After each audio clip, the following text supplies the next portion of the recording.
Hello everyone. Today we will study the last chapter from our PT2 syllabus, which is the social awakening. ये हमारा 15th chapter है। तो बच्चों, इसके पहले जो हमने चैप्टर 14 में पढ़ा था, द रिवॉल्ट ऑफ 1857, जिसमें हम लोगों ने पढ़ा था, हम लोगों ने ये समझा था कि जो रिवॉल्ट हुआ था ब्रिटिशर्स के साथ, उसमें इंडियंस हार गए थे बिकॉज़ हमारी मिलिट्री फोर्सेस जो थी उस समय बहुत ज़्यादा वीक थी। ये पिछले चैप्टर में हमने आपको समझाया भी था, तो एक बार उसको रिमाइंड कर लीजिएगा। उस रिवॉल्ट के दो बड़े रिजल्ट सामने आए। पहला कि ब्रिटिश गवर्नमेंट का डायरेक्ट रूल इंडिया पर हो गया और जो छोटे छोटे किंगडम थे, छोटे छोटे राजाओं के जो छोटे छोटे किंगडम थे, वो सारे ब्रिटिश के अंडरटेकन हो गए। और दूसरा कि इंडियंस में आज़ादी यानी कि इंडिपेंडेंस के लिए जज्बा हो गया कि नहीं, हमें अब इंडिपेंडेंस चाहिए ही चाहिए, क्योंकि उस रिवॉल्ट के बाद सारे जो इंडियंस थे वो हिंदू और मुस्लिम दोनों तो थे ही, लेकिन उनके अंदर हो गया कि नहीं, हम जो हमारा जो देश है वो हमें वापस चाहिए। यानी कि they were triggers after this revolt, है ना। They wanted to uplift their status in society. वो अपने स्टेटस को अपनी सोसाइटी में अपलिफ्ट करना चाहते थे, जो कि ब्रिटिश गवर्नमेंट के अधीन होने पर उन्हें नहीं मिल पा रहा था। ब्रिटिश उन्हें बहुत दबाते थे, है ना। पिछले चैप्टर को आप लोग एक बार सुन लीजिएगा कि ब्रिटिश उन पर कैसे अत्याचार करते थे। तो चलिए, इसमें हम लोग वन बाय वन टॉपिक को लेंगे। तो पहला टॉपिक है हमारा द सोशल रिफॉर्मर्स, यानी कि जो सामाजिक समाज सुधारक होते हैं वो। तो यहाँ पर आप कुछ पिक्चर को देख पा रहे हो, जैसे आग जल रहा है, उसमें एक लेडीज़ बैठी हुई है, तो छोटे बच्चों का विवाह हो रहा है। एक है जो पंडित, वो किसान टाइप का कोई आदमी खड़ा है, उसको डांट रहा है। दूसरा एक विडो लेडीज़ बैठी, उसके बालों को काटा जा रहा है, बगल में एक विडो खड़ी है ना। तो ये सारे जो हैं ये एविल हैं, यानी कि सोशल एविल इसको कहा जाता है। जिसमें कि पहला जो आप पिक्चर देख पा रहे हो वो सती सिस्टम का है। मतलब उस समय में ये चीज़ समाज के अंदर बहुत ज़्यादा फैला हुआ था। दूसरा बाल विवाह है। तीसरा जो है ये कास्ट सिस्टम है। चौथा है विडो को किस तरह से प्रताड़ित किया जा रहा है, वो सब चीज़ आपको इस पिक्चर में दिखाया गया है। तो some well known reformers and thinkers like Raja Ram Mohan Roy, Swami Vivekananda, Keshav Chandra Sen, Mahadev Govind Ranade, Ramabai Ranade, Ishwar Chandra Vidyasagar, Sir Syed Ahmed Khan and Dayanand Saraswati came forward to. ये लोग जो सारे रिफॉर्मर्स हैं वो हमारे समाज में आए और ये sati system, child marriage, caste system, ये जो हमारे सोसाइटी के बहुत ही गंदे एविल थे, इसको दूर किया, है ना। और ये अपना पूरा एफर्ट लगाए। They create various societies to uplift the status of woman and for the betterment of Indian society in general. ठीक है, अब सबसे पहले हम इसमें देखते हैं ब्रह्मो समाज को, है ना। ये राजा राम मोहन के द्वारा ये फाउंडेड था, जो कि एक बहुत ही ग्रेट सोशल रिफॉर्मर थे 19th सेंचुरी के, है ना। इनका जन्म जो हुआ था बंगाल में 1772 में हुआ था। He was a great scholar of Arabic, Persian and Sanskrit. ठीक है, राजा राम मोहन राय was deeply hurt when his sister-in-law was forced in the perform Sati after. ये देखे थे अपने सिस्टर इन लॉ को, है ना। जब उनके हस्बैंड की डेथ हो गई थी तो उनके सिस्टर इन लॉ का एज भी ज़्यादा नहीं था और उनको अपने पति के साथ में उसी तरह आग में ज़िंदा बैठा दिया गया था। और ये इस चीज़ को महसूस किए थे, उस तकलीफ़ को महसूस किए थे। उसके बाद चाइल्ड मैरिज को, कास्ट सिस्टम को, है ना। तो ये सारा जो था, ये greatest achievement was the abolition of Sati system in 1829। और ये सब चीज़ जो इनके विरोध में हुआ था, तो राजा राम मोहन राय ने इसको 1829 में इस सती सिस्टम को ख़त्म करने के लिए अपना आंदोलन चलाया था। राजा राम मोहन राय फाउंडेड द ब्रह्मो समाज इन इंडिया इन 1830। और उसके बाद इन्होंने ब्रह्मो समाज की स्थापना की थी भारत में 1830 में।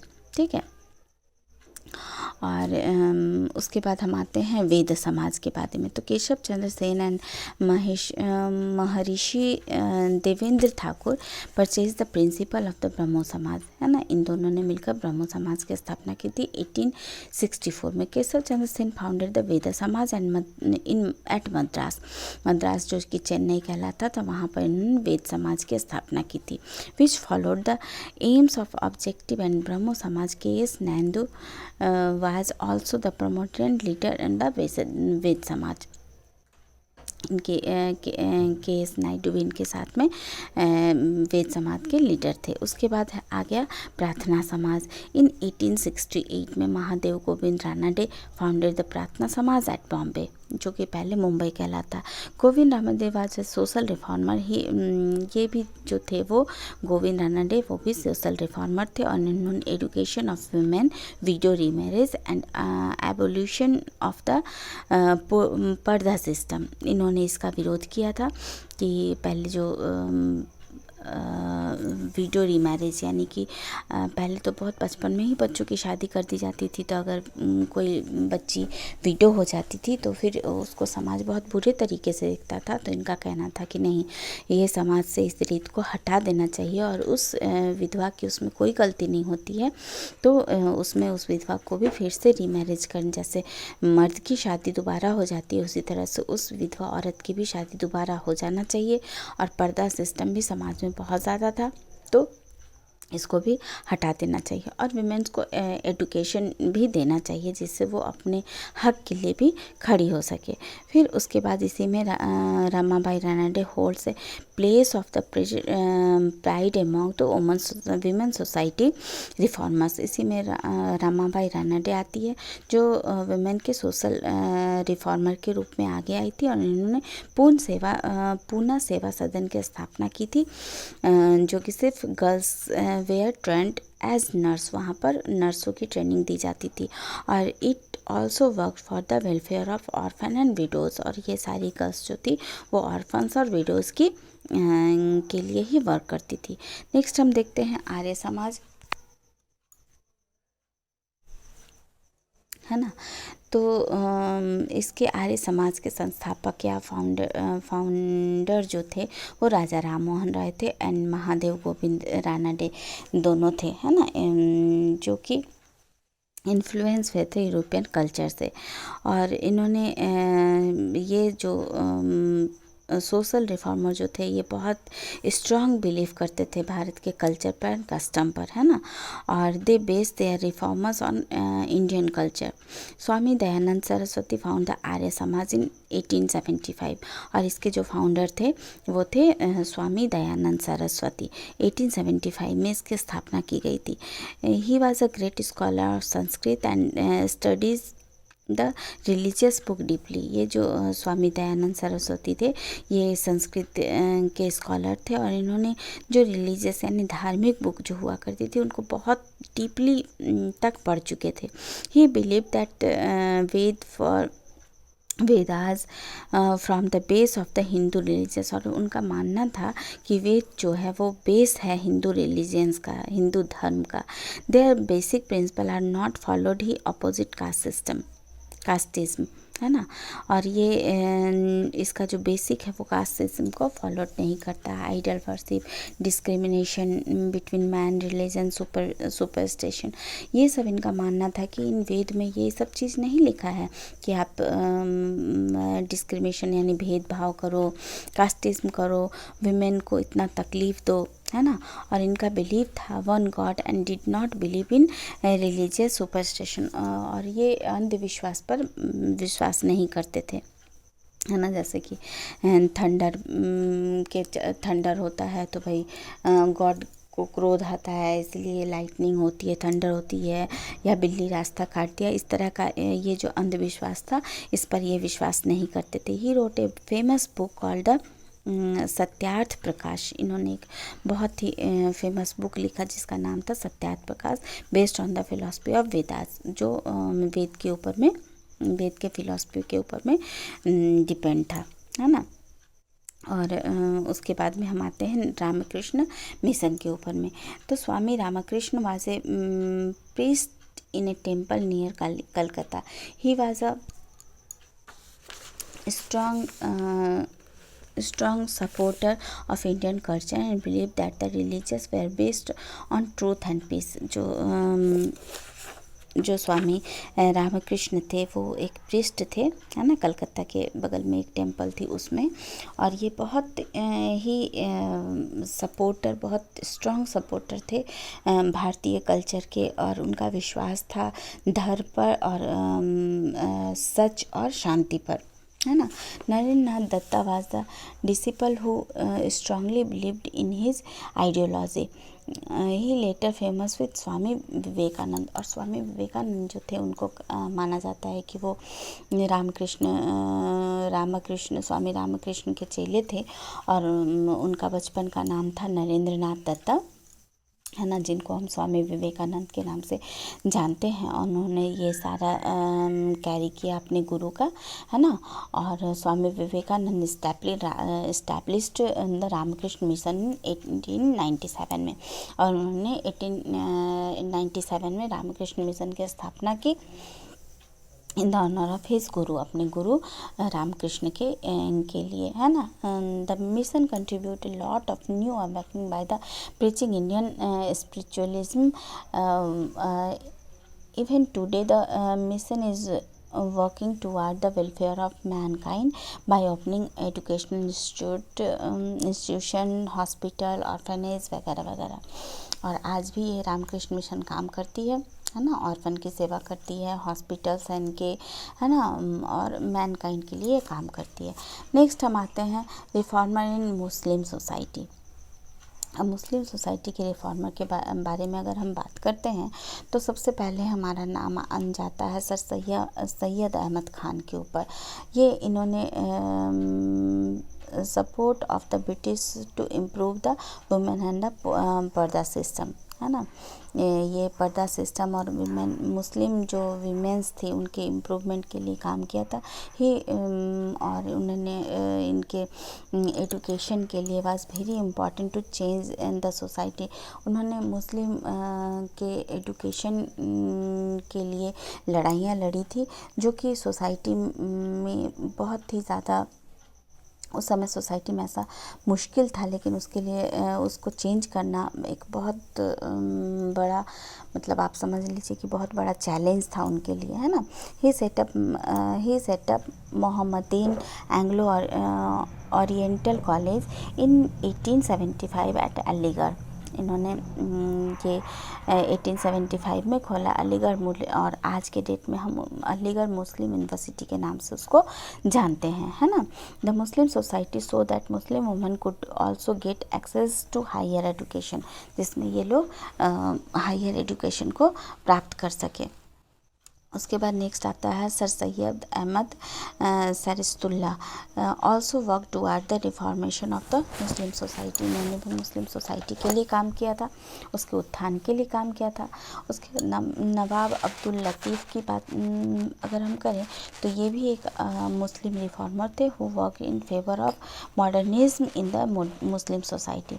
इन्होंने मुस्लिम सोसाइटी को थोड़ा मॉडर्न करने के लिए अपना योगदान दिया। He change Hindu College into Presidency College in Calcutta and thus opened it for the non Hindus as well. और इन्होंने भी जो मोहम्मदन लिटरेरी सोसाइटी की स्थापना की थी कोलकाता में 1863 में।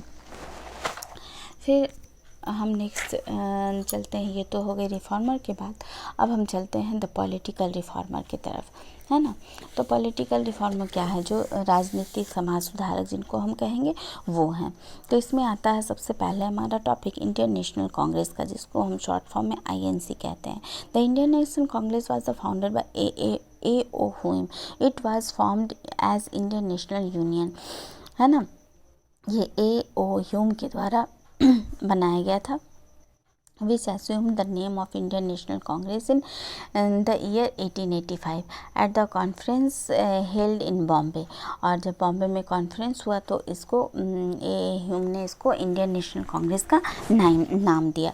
The first session of the INC was held in Bombay in December 1885 under the presidentship of WC Banerjee. यानी INC यानी इंडियन नेशनल कांग्रेस के जो प्रेसिडेंट थे वे थे WC Banerjee. It was attend by 72 delegates from all over the country. इसमें all over country से 72 delegates को बुलाया गया था देयर। और the INC held its session regularly every year in December in different part of the country. हर साल ये दिसंबर में ही जो कंट्री थे उसके डिफरेंट पार्ट में इसको इस सेशन को बैठक को बुलाई जाती थी।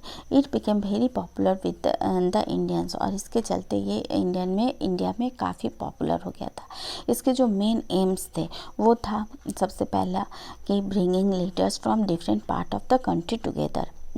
कंट्री के, क्योंकि ये क्या था ना कि अंग्रेज़ों के खिलाफ उठाया गया एक कदम था, अंग्रेज़ों को हमारे भारत से निकालने का ये सारा प्रोग्राम था। तो इसमें क्या था कि इसका जो INC का जो सबसे मेन जो एम था वो था कि कंट्री के डिफरेंट पार्ट से जो भी लीडर हैं इसमें ज्वाइन करना चाहते हैं वो आए। उसके बाद प्रोमोटिंग नेशनल यूनिटी को बनाए रखे। तीसरा रिमूविंग डिस्क्रिमिनेशन को रिमूव करे, जो छुआछूत है उसको रिमूव करे। Organise public opinion in the country against the British government. और ब्रिटिश गवर्नमेंट के खिलाफ जो पब्लिक ओपिनियन है वो ऑर्गेनाइज करे, है ना। तो ये सारे जो कदम उठाए जा रहे थे ये अब हमारे देश से अंग्रेज़ों को भगाने का ही प्रोग्राम हो रहा था। ये कदम उसके खिलाफ ही उठाए जा रहे थे। इसमें हम लोग दो नेताओं को देखते हैं, एक मॉडरेट और दूसरा एक्सट्रीमिस्ट। तो सबसे पहले in the beginning in the Indian National Congress was demanded by the